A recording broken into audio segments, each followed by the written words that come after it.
मजबूरी है यूथ की, आप सब लोग बखूबी जानते हैं।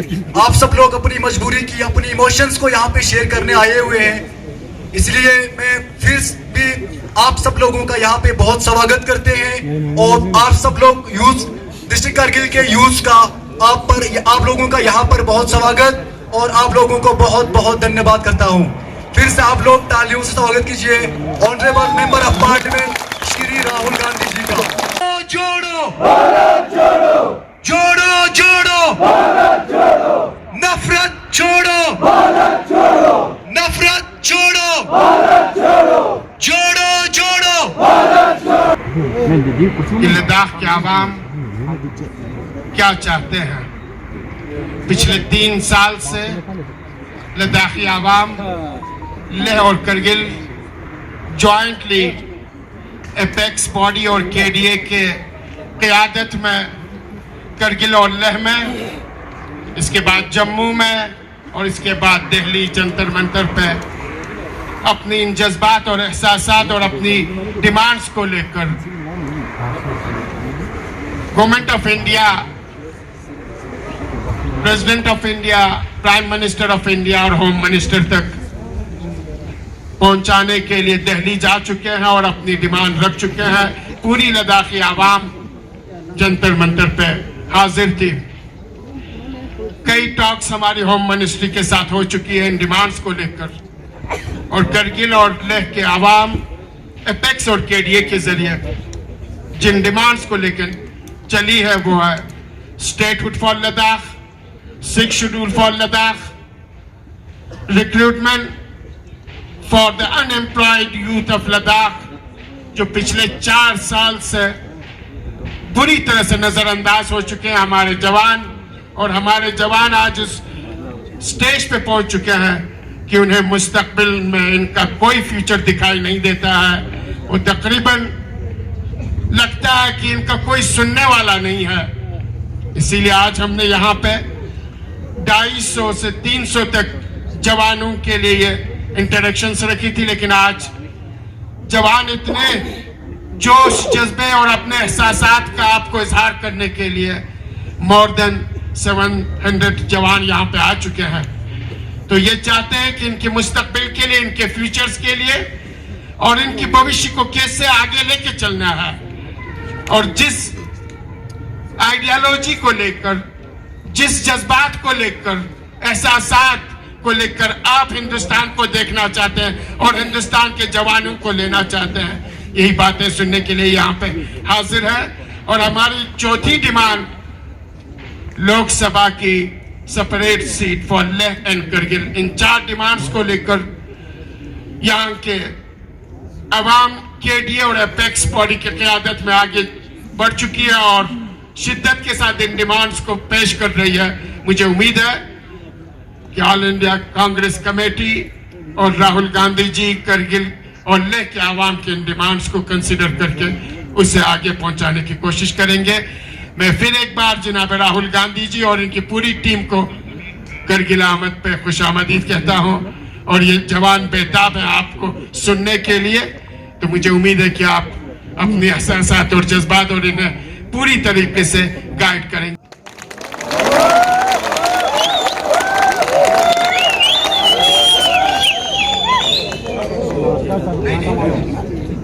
जैसे आप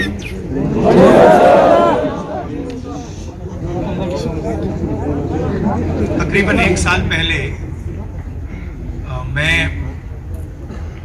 कन्याकुमारी से श्रीनगर तक चला था। भारत जोड़ो यात्रा आपने देखी थी वो? तो देश में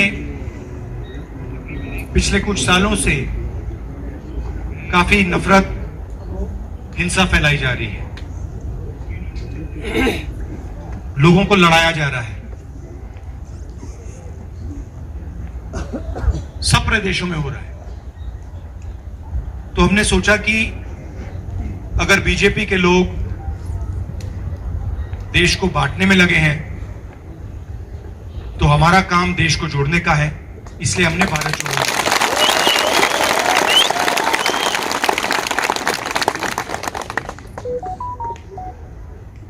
तकरीबन 140 दिन लगे और 4000 किलोमीटर हम चले।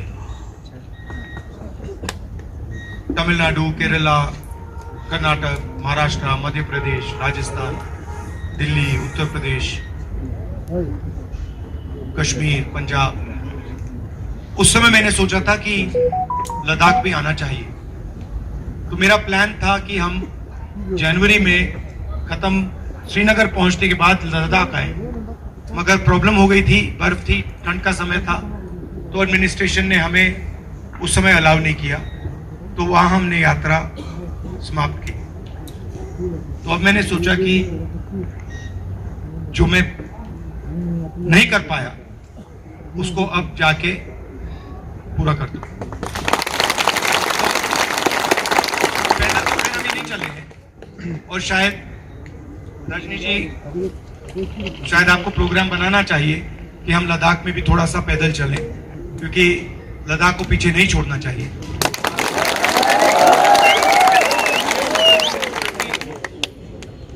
मोटरसाइकिल से मैं आपके इस प्यारे लद्दाख में दौरा करता हूँ।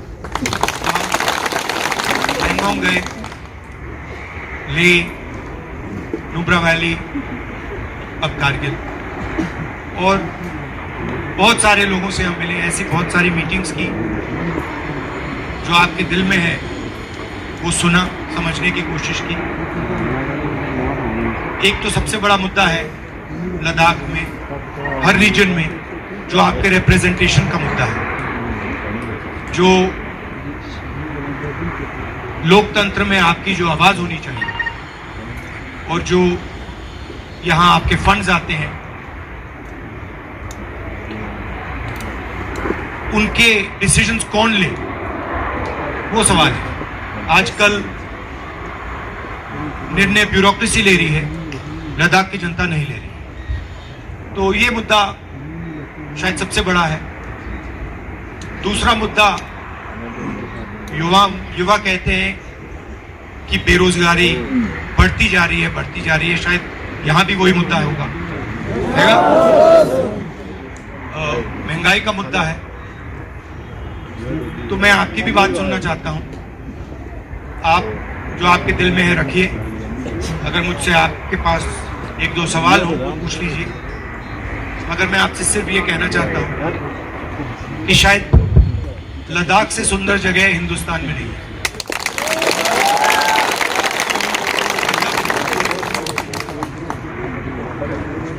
हर जगह और सुंदर मिलती है यहाँ, तो बहुत अच्छा लगा। और दूसरी बात, जब भी मैं कहीं जाता हूं तो सड़क पे लोग लेबर करते हैं, आपने देखे होंगे। वो हिंदुस्तान से अलग अलग एरिया से आते हैं, कोई यूपी से आता है, कोई बिहार से आता है, मध्य प्रदेश से आते हैं, छत्तीसगढ़, झारखंड से आते हैं। तो मैं उनसे पूछता हूँ कि कैसे हो, क्या हो रहा है। और जहां भी मैं जाता हूं मैं पूछता हूं यहाँ के लोग कैसे हैं। तो यहां भी मैंने पूछा, तो उन्होंने मुझे जवाब दिया कि लद्दाख के लोग देश में सबसे अच्छे हैं, मदद करते हैं, हमारे साथ मिलकर प्यार से काम करते हैं, इज्जत रखते हैं हमारी, और हमें यहाँ बहुत अच्छा लगता है। That people of Ladakh only face, but I would like to add one more difficulty that we have. We have an issue of identity. Our Muslimness is under attack. Ladakh, especially, I am talking about Kargil. Kargil was promised the joint capital of Ladakh, but we haven't seen anything like a capital in Kargil. You have seen the roads, you have seen the level of development. You have seen the level of development that is going around. It is totally haphazard development, unplanned, ruthless. You know, it's just like it's a gimmick. It's a foul play that is happening with people of Kargil. I want to speak for the people of Kargil right now. I'll come to Ladakh later. And we have seen our Muslimness, the identity we hold very dearly. We are very proud to be Kargili. We are very proud to be Muslim. Equally proud. We hold our identity very, very strongly, and it's extremely dear to us. We have seen youths in country getting incarcerated for minute crimes, for speeches, and we want to know what would you be doing when you come to power to change this scenario that the Indian Muslim is facing right now in India. I would like to. I'm so sorry to interrupt. And we do not get stages like this to speak our heart out. This is one of the kind of spaces where we can speak very, without any shy, without any hesitation. We are afraid to speak our heart. We are afraid to speak. We are afraid to come out and speak about our problems. We do not want to be targeted by people.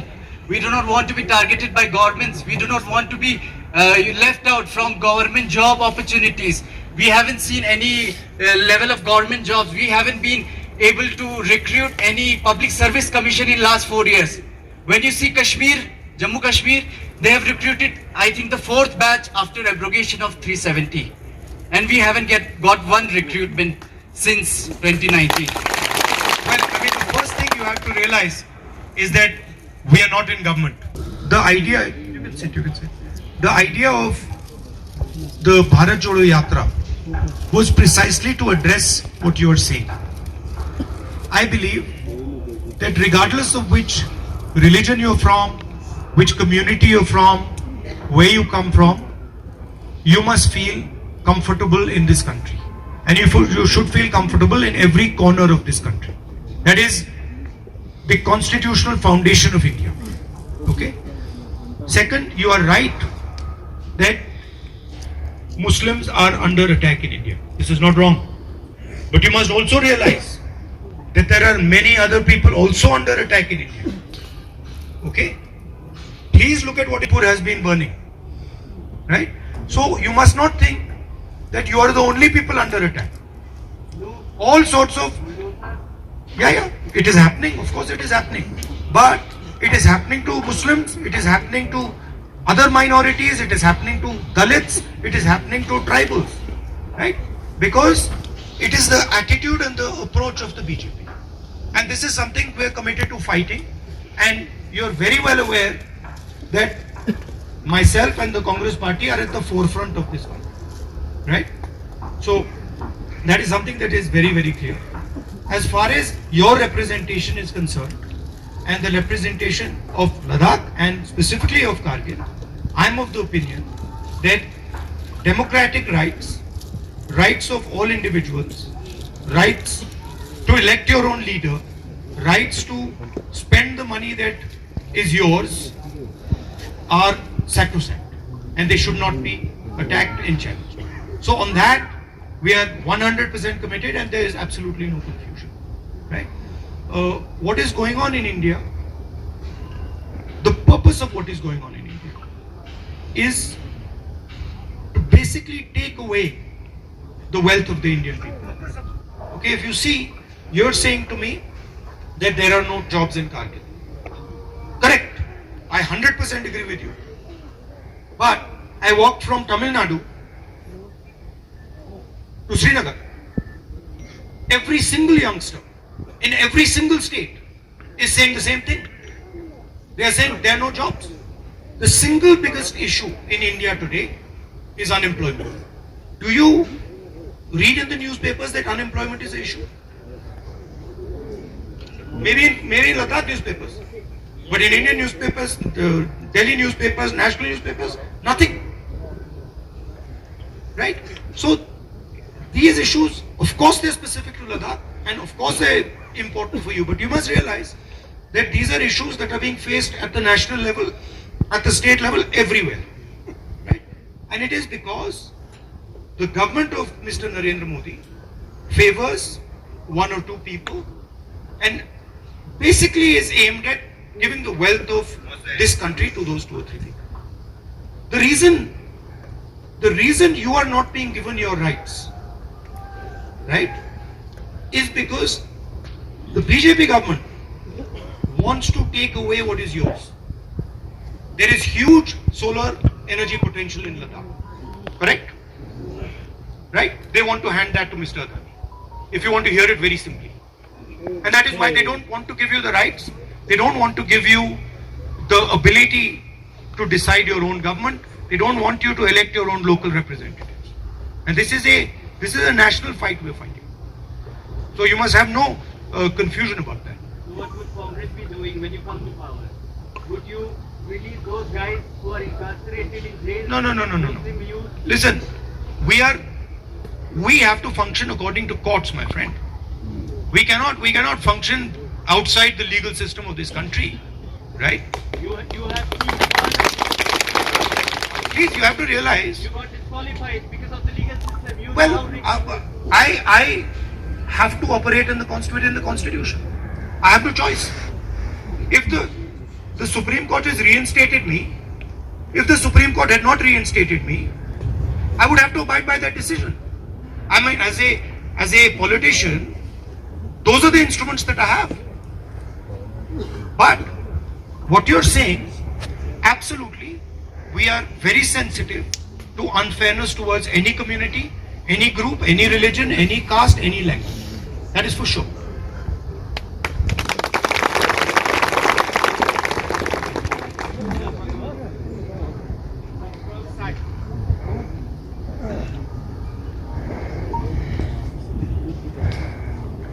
Hello, sir. First of all, on the behalf of student community and unemployment youth of Kargil, we welcome you, Kargil. And secondly, congratulations for the successful Bharat Jodh Yatra. You really did a very good job, sir. हमने आपको पीछे जब से आपने यात्रा start किया, हम आपको फॉलो कर रहे हैं. आपका चाहे आपका ट्विटर हो, आप कहीं भी हो, विल फॉलो यू, सर. हम ये जानते हैं, सर, कि आप पावर में नहीं है अभी कांग्रेस, लेकिन आपका जो एक अच्छा रोल रहा है कि आप एक अपोजिशन का पार्टी का, आप मेन अपोजिशन पार्टी हो. आपको बखूबी मालूम होगा, सर, कि हमारा जो एमपी है वो तो पार्लियामेंट में कुछ बोल तो नहीं रहा, sir. On the behalf of us, we don't know, sir, why हमारे जितने भी इश्यूज है उस पे हमारा एमपी साहब पार्लियामेंट में जाएंगे. भैया, वो तो आपको उनसे बात करनी है. हाँ, नहीं सर, अभी I will come to that point, वो भी हम कर लेंगे, सर. ऐसा नहीं कि हमने उससे बात नहीं किया, सर. शायद उसके घर में हमारे दिए हुए मेमोरेंडम इतने पढ़ों के फाइल भर के हमने उसके पास मेमोरेंडम सबमिट किया था. You know, it's just like a love letter देना, बाकी कुछ होना नहीं है. हमने बहुत बार उससे ये कोशिश किया था बात करने का, sir. No, I'll come to the point. Select तो आपने किया ना. बस यही तो सबसे सिलेक्ट बड़ा, मैंने तो नहीं किया. सर, यही तो सबसे बड़ा गुनाह हो गया, सर. सिलेक्ट तो आपने किया. हाँ, सर, सबसे बड़ा आप गुनाह शिकायत लगा रहे हो. हाँ, सर, आपने क्या सोचना था पहले. गलती से मिस्टेक हो गया, सर. अब अगली बार mistake. Now come to the point that, sir, हम चाहते हैं कि हमारे करगिल की यूथ, जो लद्दाख की यूथ की तरफ से आप एटलीस्ट हमारी तरफ से ऑन द बिहाफ ऑफ अस ये एक बार इशू राइज करें. सर, आपने कहा कि नेशनल लेवल पे ये अनएम्प्लॉयमेंट यूथ का इशू है. नेशनल लेवल पे समथिंग एल्स, सर. पिछले जब से हम इस स्टेट से अलग हो गए, तब से हमने जो मुश्किलात, आपको शायद डाटा मिल जाएगा कि लास्ट 2019-22 में हमारा जो एम्प्लॉयमेंट रेशो सबसे आगे चला गया था हमारे लद्दाख का.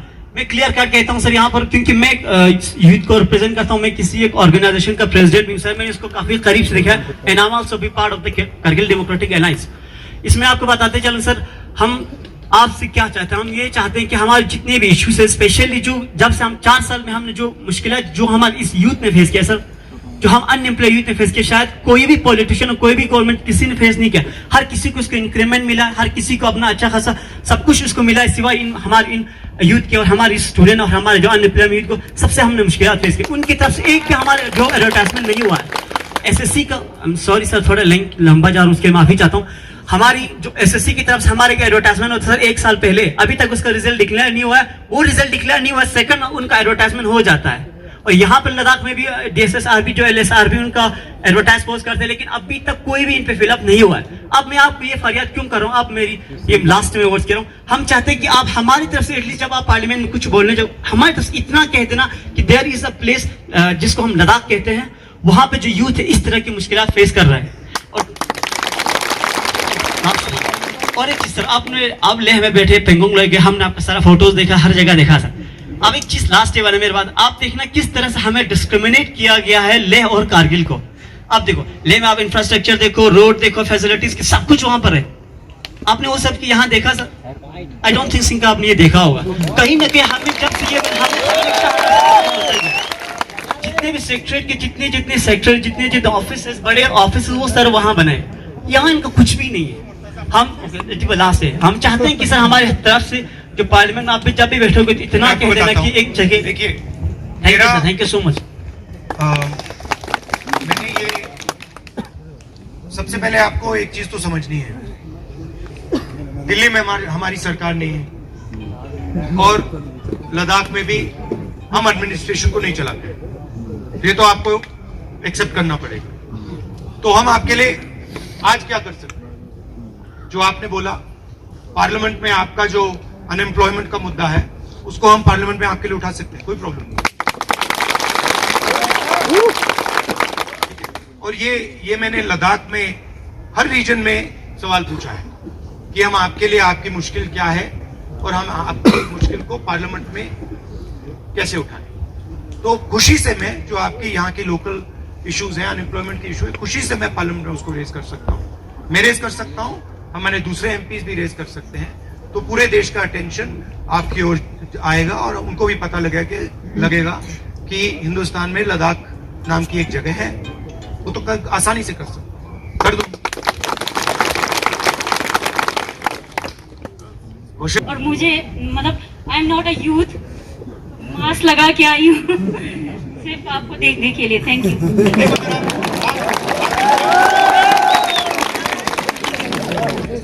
कि आप यहाँ हमारे लिए आए और जितने भी प्रॉब्लम थे उनको तो मतलब हमारे जो रिप्रेजेंटेटिव हैं उन्होंने आपको मतलब कहा, हम यहाँ सिर्फ मतलब आपको यहाँ देखने के लिए थे। बाकी प्रॉब्लम तो उन्होंने आपको वो कर दिया। तो अपने बारे में बताइए आप। सर मैं तो यही की हूँ। सर मैं स्टूडेंट। क्या पढ़ाई हो रही है? Sir I am preparing for PhD। अच्छा, in what? In zoology, sir. Zoology. Yes. And subject क्या है exact? Sir, Topic क्या है personally, PhD का? I am interested in fishery ecology. How come? Sir? क्यों? Why are you interested in fishery? Because I'm interested in. Yeah. And what do you want to do afterwards? Afterwards, I want a service for my people of Kargil. And sir, आपको तो इन्होंने बता दिया यहाँ पे मतलब employment की बहुत बड़ी इशू है, तो प्लीज थोड़ा इनको कंसिडर करें। बिल्कुल करेंगे। Thank you sir. I am so happy to see you here personally. Thank you so much. Thank you for coming and you spoke very well. Sir आप एक इम्पोर्टेंट लेवल पे, क्योंकि आप जब भी कोई बात करते हैं तो आपको नलिफाई करने की बहुत कोशिश की जाती है सारे एंगल से, इसलिए आप एक बहुत इम्पोर्टेंट फिगर हैं। भले ही आप अभी गवर्नमेंट में ना हो तो हम आपसे यही चाहते हैं कि आप जब भी वहाँ वापस जाएं दिल्ली, और जब भी आप पार्लियामेंट में पहुँचें तो आप हमारे तरफ से, हमारे यूथ की तरफ से जो हमारे रिप्रेजेंटेटिव्स ने अभी चीज़ें जो एड्रेस की उसको एक बार वहाँ पे भी एड्रेस करें, ताकि उनकी आंखें खुलें कि इनको यहाँ पे होते हुए भी इनको ये चीज़ें नहीं दिखी, आप वहाँ से आए और आपने ये चीज़ें देख ली। अगले सेशन में आप टीवी पे नहीं देख पाओगे, क्योंकि वो जब मैं बोलता हूँ वो टीवी बंद कर देते हैं। मगर अखबार में आप पढ़ लेना कि नेक्स्ट सेशन में जो आपने यहाँ मुझे कहा है वो मैं पार्लियामेंट में जरूर उठाऊंगा। Good afternoon sir, Ram sir, आप यहाँ आने का बहुत बहुत धन्यवाद सर। सबसे पहले तो मैं आपको अपनी तरफ से पूरा Kargil youth I would like to congratulate you. आपका बना हुआ, आपका स्ट्रगल किया हुआ, आपने हमारी सुनी थी कि कोई 7-8 साल पहले जो जजीरा के टनल के बारे में जो आपको करगिल के लोगों ने रिक्वेस्ट रखा था, आपका टनल का 50% कामयाब हुआ, इसके लिए आपको मुबारकबाद पेश करता हूँ। और करगिल की यूथ की तरफ से सर एक उम्मीद हमें यही है कि इंशाअल्लाह बहुत जल्दी आप रूलिंग मतलब आपकी हुकूमत बनेगी इंडिया में, हमें मतलब उम्मीद है। तो जिस तरह से आपका भारत जोड़ो यात्रा का हमें अंदाजा हो, तो उस हिसाब से इंशाल्लाह बहुत जल्दी हमारे कांग्रेस की हुकूमत बनेगी। तो हमारे घर की तरफ से दूसरी हमारे आपको रिक्वेस्ट है कि हमारे जो एयरपोर्ट का मसला है, जो सलीम 200-300 साल से यही शिकायत है कि आप हमेशा दिमाग खराब करते रहे, तो कुछ तो गुजर गए, तो हम लोग तक शायद कुछ 50 हमारे जो है ना तकरीबन 50% चले गए। सर उम्मीद है कि आपकी हुकूमत जब आएगी तो हमें उम्मीद है कि हमारे एयरपोर्ट का मसला आप हल करेंगे। क्या मतलब स्टेटस क्या है एयरपोर्ट का? एयरपोर्ट का कुछ भी नहीं हुआ सर, जैसे थे वैसे ही है। और दूसरी बात सर, दूसरी बात क्यों सर्विस के लिए क्या है, प्रॉब्लम क्या है? ATR सर, प्रोपेलर प्लेन का है। जी सर आप लोग आए भी थे एक बार, वहाँ से कुछ छोटा सा जहाज लेके आए थे शाम को, चल उसके बाद दोबारा कोई कुछ आया भी नहीं। क्या जहाज आए sir?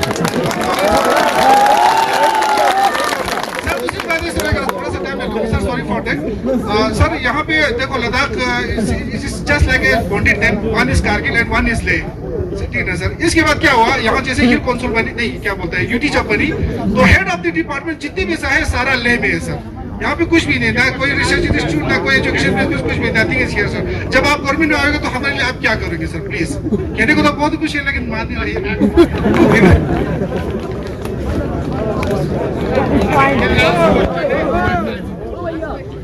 Sir we are very happy to see here.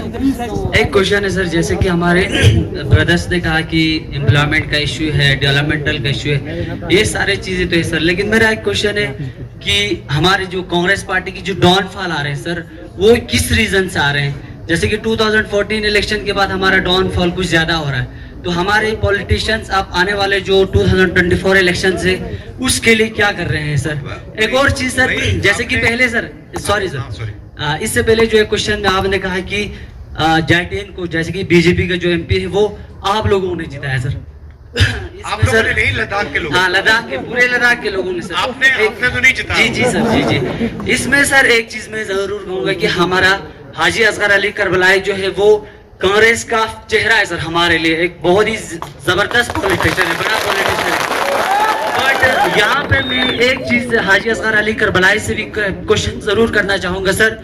Sir जब मैंडेट आपको अनफॉर्चुनेटली नहीं मिला, मैंडेट जो है कास बलबर ले को मिला, तो यहाँ पे आपका एज ए इंडिपेंडेंट खड़ा होना, मुझे ऐसा लगता है कि आपने बीजेपी के जो सपोर्ट, शायद वहां पे मुझे ऐसा लगता है कि उस वजह से पूछा।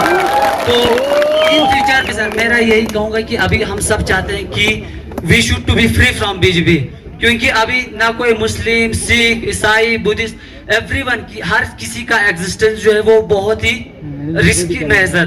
तो इसलिए अभी जो 2024 आने वाले इलेक्शंस में हमारे पॉलिटिशियंस हमारे अपने पार्टी के लिए कितना लॉयल है सर। अगर ऐसी चीजें रहेंगे तो हम क्या 2024 में सत्ता में आ सकता है कि नहीं, इस चीज के बारे में सर। अभी आपने बोला कांग्रेस पार्टी का डाउनफॉल, कर्नाटक में किसका डाउनफॉल हुआ? कांग्रेस पार्टी का हुआ क्या?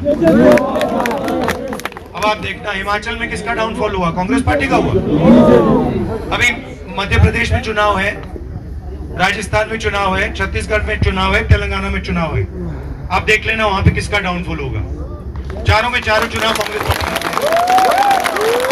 तो ये कांग्रेस पार्टी ये सिर्फ एक पार्टी नहीं है, ये कांग्रेस पार्टी एक विचारधारा है, एक सोच है, और ये हिंदुस्तान के करोड़ों लोगों के दिल में है। ये सिर्फ पॉलिटिकल पार्टी नहीं है। जो हमारे कॉन्स्टिट्यूशन के वैल्यूज हैं, जिन चीजों के बारे में आप बात कर रहे हो, फेयरनेस होनी चाहिए, रिस्पेक्ट होनी चाहिए, यही है कांग्रेस पार्टी। और आपने फर्क देख लिया है देश में, आपने फर्क देख लिया है, बीजेपी का राज देख लिया आपने, कांग्रेस पार्टी का राज देखा है, ठीक है। तो आप ये मत सोचिए कि कांग्रेस पार्टी बीजेपी से टक्कर नहीं ले सकती। मैं आपको गारंटी देके कह रहा हूं 2024 में हम बीजेपी को हरा देंगे। और मगर आपको एक और बात समझनी है, आमतौर से क्या होता है लोकतंत्र में, एक पार्टी दूसरी पार्टी से लड़ती है, सही है। आज हिंदुस्तान में यह नहीं हो रहा है। आज बीजेपी ने हिंदुस्तान के सब इंस्टीट्यूशंस को कंट्रोल कर रखा है। आपको क्या लगता है कि हिंदुस्तान में फ्री एंड फेयर मीडिया है? आपको लगता है कि मीडिया हिंदुस्तान में न्यूट्रल है क्या? तो आपको यह समझना होगा कि बीजेपी ने हिंदुस्तान के सब इंस्टीट्यूशंस पर आक्रमण कर रखा है, चाहे वो मीडिया हो, चाहे वो ब्यूरोक्रेसी हो, इलेक्शन कमीशन हो, जुडिशरी हो, सब पे आक्रमण कर रहे हैं। अगर लेवल प्लेइंग फील्ड होती, अगर मीडिया फेयर होता, अगर बीजेपी इंस्टीट्यूशंस का कब्जा नहीं करती, तो पिछला चुनाव भी नहीं जीतते। मैं आपको गारंटी के कह रहा हूं। तो आप ये मत सोचिए कि एक पॉलिटिकल पार्टी दूसरी पॉलिटिकल पार्टी से लड़ रही है। ये जो हो रहा है, बीजेपी ने पूरे सिस्टम को कैप्चर कर रखा है, लोगों को डरा रखा है, इंस्टीट्यूशंस को दबा रखा है, तो ये दूसरी तरीके की लड़ाई है। और तब भी मैं आपसे बोल रहा हूं कि 2024 में कांग्रेस पार्टी और जो हमारे इंडिया अलायंस है वो बीजेपी को हरा देगा। आप सब यहाँ आए, आप सबका दिल से धन्यवाद। जो आपने बात कही है आप अगले सेशन में देख लेना, मैं आपकी ये आवाज पार्लियामेंट में उठाऊंगा। सी ज़िरबाना ज़ुम से दी चैनल पॉल तखन फीसद अर्दुन चुन अर्दुने सब्सक्राइब मबायो तेन सुक रिंचन लद्दाख एक्सप्रेस लखनी मेमंग सुनला जुआइन दी चैनल पॉल सब्सक्राइब